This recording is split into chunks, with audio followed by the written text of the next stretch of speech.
Hi guys, welcome to ten pop channel. இன்றைக்கி நம்ம என்ன பண்ண போகிறோம் பார்த்தீங்கன்னா, மோமோஸ் சட்னி.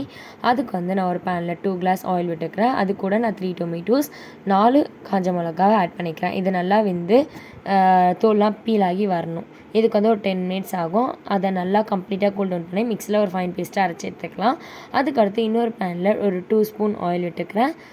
பொடியாக நடுக்கிறேன் ஜிஞ்சர் கார்லிக் ரெண்டுத்தையும் ஆட் பண்ணி நல்லா ஒரு 2 மினிட்ஸ் நல்லா ஃப்ரை பண்ணி எடுத்துக்கலாம். அதுக்கடுத்து நம்ம அரைச்சி வச்ச பேஸ்ட்டை இது கூட ஆட் பண்ணி ஒரு 2 மினிட்ஸ் கொதிக்க விட்டுக்கலாம். அதுக்கப்புறமேட்டு ஒரு spoon Kashmir chilli powder add பண்ணிக்கலாம். இங்கே பாருங்கள், இந்த மாதிரி நல்லா கொதிக்கும் போது நம்ம காஷ்மீர் சில்லி பவுடர் ஒரு ஸ்பூன் ஆட் பண்ணிக்கலாம். இதை நல்லா மிக்ஸ் பண்ணி இதோட ரா ஸ்மெல்லாம் போனதுக்கப்புறமேட்டு தேவையான அளவு சால்ட் ஆட் பண்ணிவிட்டு ஒரு பிஞ்ச் அளவு சுகர் ஆட் பண்ணிக்கலாம். அதுக்கடுத்து ஒரு 2 ஸ்பூன் டொமேட்டோ கெச்சப் ஆட் பண்ணிக்கிறேன். நல்லா இந்த மாதிரி கலரி விட்டுட்டே இருந்தோம்னா லோ ஃப்ளேமில் நம்மளுக்கு இந்த மாதிரி கன்சிஸ்டன்சி கிடைக்கும். அவ்வளோதான், நம்மளோட மோமோஸ் சட்னி ரெடி. இந்த வீடியோ உங்களுக்கு பிடிச்சா லைக் பண்ணுங்கள், ஷேர் பண்ணுங்கள், மறக்காமல் கமெண்ட் பண்ணுங்கள்.